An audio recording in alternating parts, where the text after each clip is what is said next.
What's good, YouTube? Cardfight King here, AQUA Life Baby. You already know how it is. And today, guys, I'm going to bring you guys an update to my Thavas Aqua Forest deck with updates, however little they may be, from set 9. Now, I will bring you another Thavas deck profile, which is more of a wave build, as well as a talk on the new wave cards. But as far as this deck profile is concerned, guys, nothing's really changed with the deck. We don't really need to change too much with the deck, and the deck is already consistent enough. With cards like Tidal being extremely important to our early, mid, late game plays.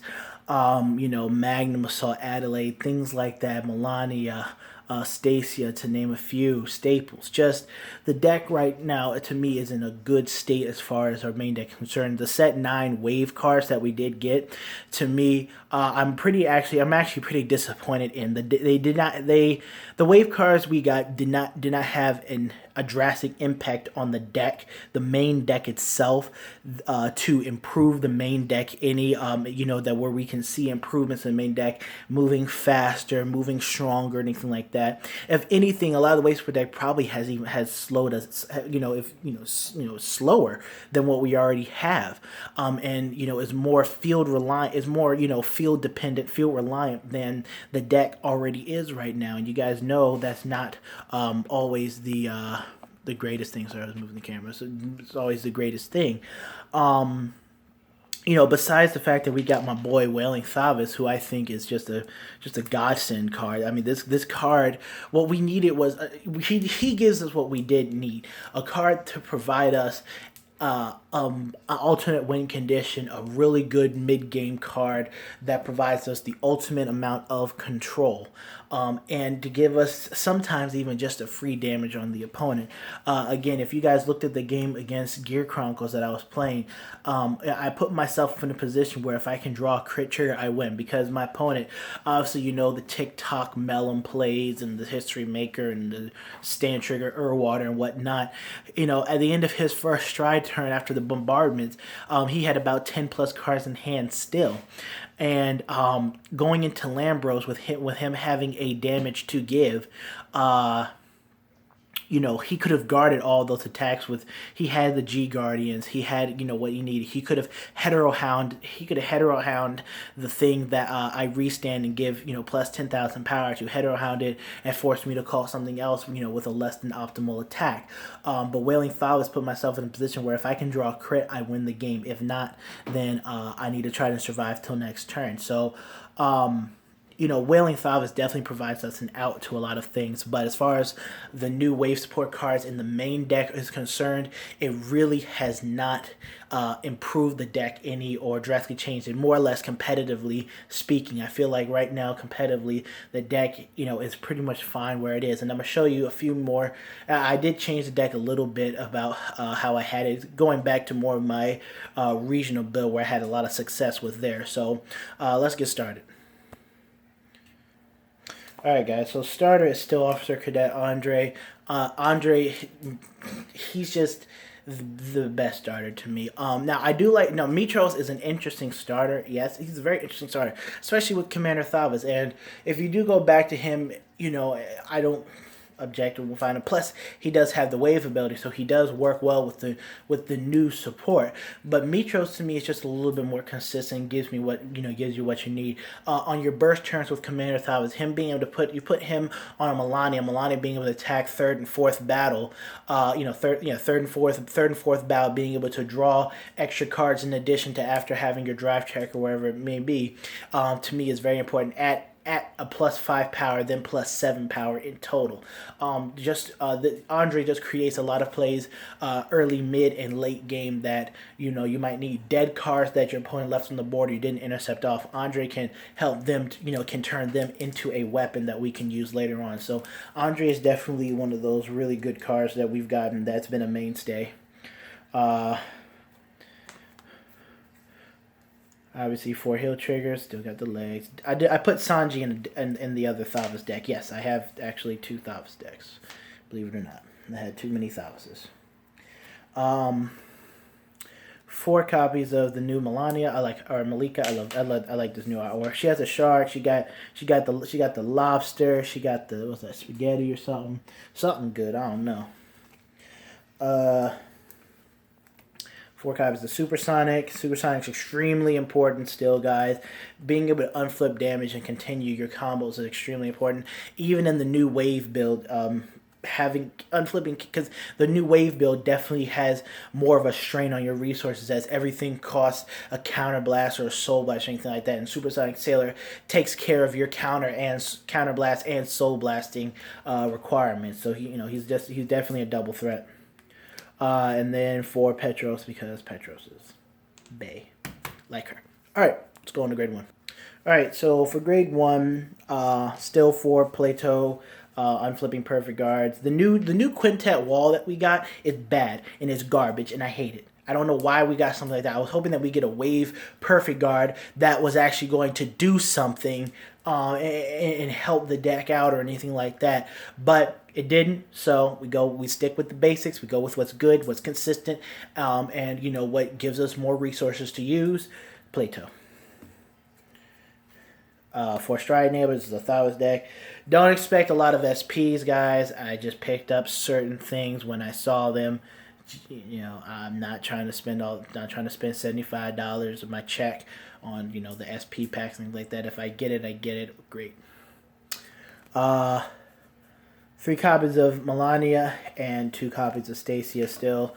Now, I do interchange between both of them, and sometimes I even go 3-3.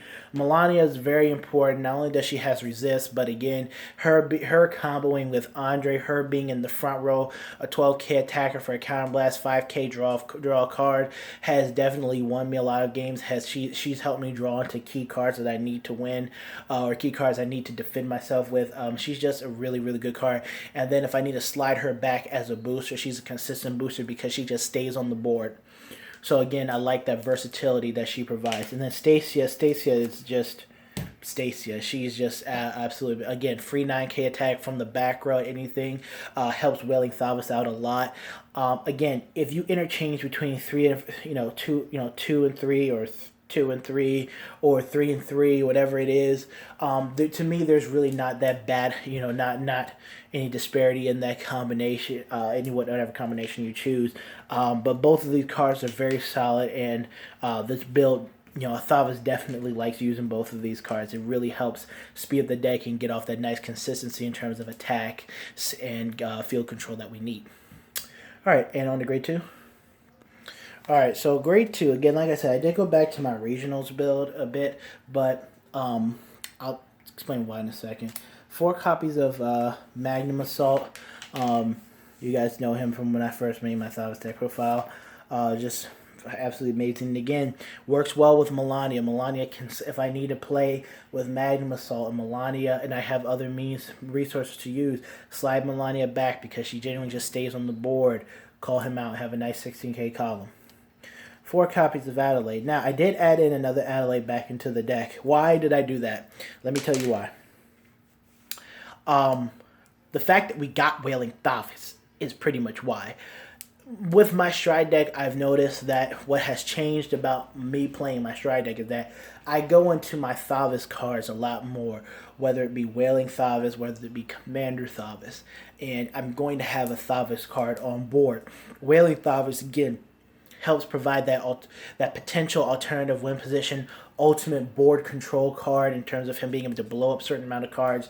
That Adelaide's consistency has gone up. We did not get a Thavas G or another version of Thavas like Neonectars and Royals and Gears or whatever you got. Even Nova Grapplers and Great Natures are getting their grade 3 Victor, another grade 3 Victor, another grade 3 Big Belly, whatever it is. I feel like we got screwed in that category, but that's neither here nor there. But the fact that we have another Thavas that we can go into a lot more consistently means that we should be able to get her off a bit better and still provide a nice amount of pressure. Now, there's discussion between what's better, Wailing Thavas or Lambros. I've stated that Lambros has taken a hit since G Guardians have come out. Wailing Thavas provides us that alternative win scenario where if Lambros is definitely not going to win us the game, we have a chance to win the game with Wailing Thavas, especially if our opponent's on 5 damage. If they can't guard a big old attack from Wailing Thavas because they're restricted from using grade 1s, then we're in a really good position. And then I ordered 12 of the Revival Collection Tile Assault because I need 12 Tile Assaults because I need hollow Tile Assaults, and I love Tile Assault, and you guys know that's my man. The man that needs no introduction, no explanation title. Again, he's still such a key card. In fact, Wailing Thavas and him are like best friends. He gets, even if he doesn't hit, he gets 2 free attacks off, which by himself procs Wailing Thavas's ability to gain, to gain the 10k and board control. He procs Wailing Thavas's ability for the guard for everything by himself, by getting just those 2 attacks off that you need for him to work. Again, this guy is amazing. All right, and on to grade 3. All right, so for grade 3s, I did go back to Skiros. I do like Kratos, and I'm thinking about trying out 2 Kratos, 2 Skiros. But what I've noticed is that Kratos is a nice card, but Kratos does not work with Lambros, which kind of bugs me a little bit. Because his ability has to be in the 3rd wave, and he only that means that my Vanguard needs to attack on wave 3 in order for him to work. So he has to be our 2nd battle, and then our Vanguard needs to be our 3rd battle in order to get his restand ability off. And his on-ride ability to search out a wave card doesn't really work in this deck because we don't play a lot of wave cards, obviously. So I found him not to be as consistent in the deck as Skiros can be. Now, I am an advocate for having grade 3s that actually do something on board, which is why I'm going to test out maybe one to 2 copies of Skiros, just for testing purposes. But with the lack of Chaos Breaker in the meta now, and Link Jokers overall, a lot of the tournaments I've seen, even though Glendio's just won Indiana ARG, which I still don't get how or why. I need some explanation from that. If you were there, I need some explanations. But with the lack of Link Jokers that I've seen over a lot of tournaments and whatnot, there's even the other control decks can have a little bit harder time dealing with Skiros, being on the defensive side. So Skiros can definitely keep us alive. Obviously, our targeted right is still Thavas, but no, there's there's a lack of mega colonies. Obviously, they've fallen off. Link Jokers have seen a heavy decrease in playability. So, Skiros might be a welcome addition back. Even with Link Jokers, I've told you guys, even against Chaos Breaker, Link Jokers can still play around Skiros, still be able to, if you don't draw into all of your resist pieces, where they can still chaos universe something behind a rear guard, then big crunch it later. They still have ways to play around it, so it's not the Skiros is not the end all be all. But Skiros is good against your Mega Colony matchup. He's good against Kagero on the defensive, obviously. He's good against some other matchups that you might see popping up here and there, but just went back to him again. Sometimes you just go back to the basics to figure out what you need and then move forward. Like I said, I will be testing Kratos. And then 4 copies of Thavas, the main card of the deck. Obviously my favorite. And main man. Alright, let's get another Stride deck. Alright, so the Stride deck, still experimenting with a few different things, but I will tell you about changes I'm thinking of making. So playing 1 Dismal, 2 Floatias, and a Ice Barrier. Now this Floatia, one of my flow deals I constantly change between like screw, either screw or her or second dismal or her or whatever it is. But from what I've noticed, like some of the in play testing, some of the decks that have been going off between the first and second battle, sometimes they try to play around Ice Barrier. So she's a nice card to get that free 5K on the first or second battle. The third, if your opponent has a really big swing and they play around it and get to that in between third battle, then it's kind of like and so you might have a dead one, which is why I might throw in screw again. But Ice Barrier I do like. There's a lot of decks that do get off multi-attacks, Nova Grapplers, Gear Chronicles, obviously, and things like that. Even Neo Nectars. And he has definitely come in handy with them. I don't know if I want to run more than one copy of him right now. I'm going to experiment with that. But right now, my G Guardian lineup, I know that this is going to be one staple. She might be another staple. And, the other two are pretty dependent on, how the meta changes up, which is something. So right now my G Guardians are a work in progress. So this is what I'm working with. And any more changes, and I'll notify you of those. Playing Seabreeze. I hate playing Seabreeze, but we have to. You already know. People like to still get stuck in Grade 2, still play the Grade 2 game. And Thavas is one of those decks that can definitely punish them. Playing Aristotle. I'm going to get back to Aristotle because something else. But Aristotle's a card where I think we can take him out now.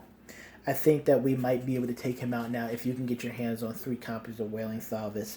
I'll explain why in a second. 4 copies of Commander Thavas. I finally got a hollow version of the new artwork. She really like this new artwork.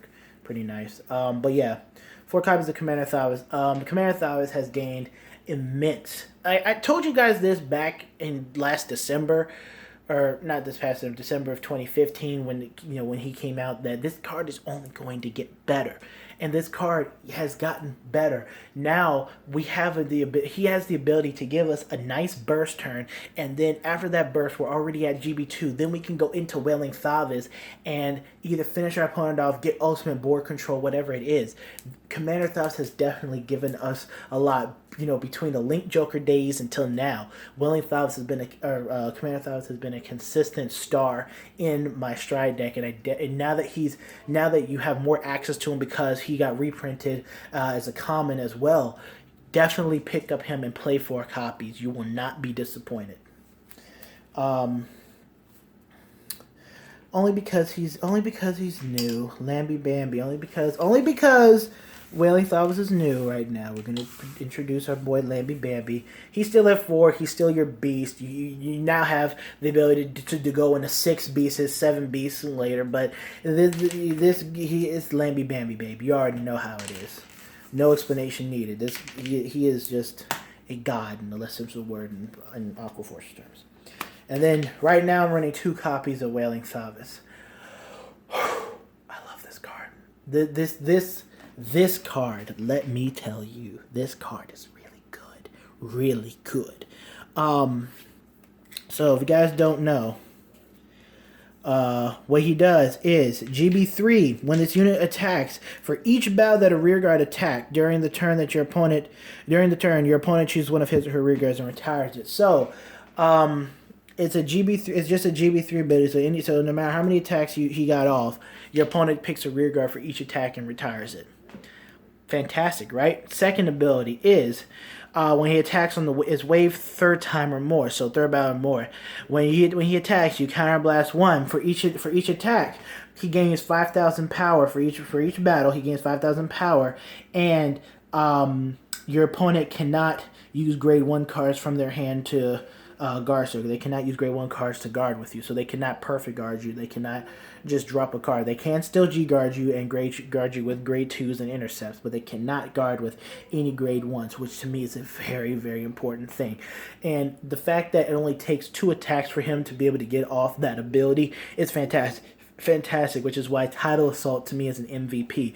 Being able to get 2 free attacks off, even if they don't hit, Prox's abilities that we're going to get a guaranteed retire 2 and 10k power, making him 36 by himself unboosted that your opponent has to guard without using grade 1s. Outstanding card, just an outstanding card, and any more attacks, just keep powering him up. Double Tidal Assault, that's 4 free attacks if you want to do.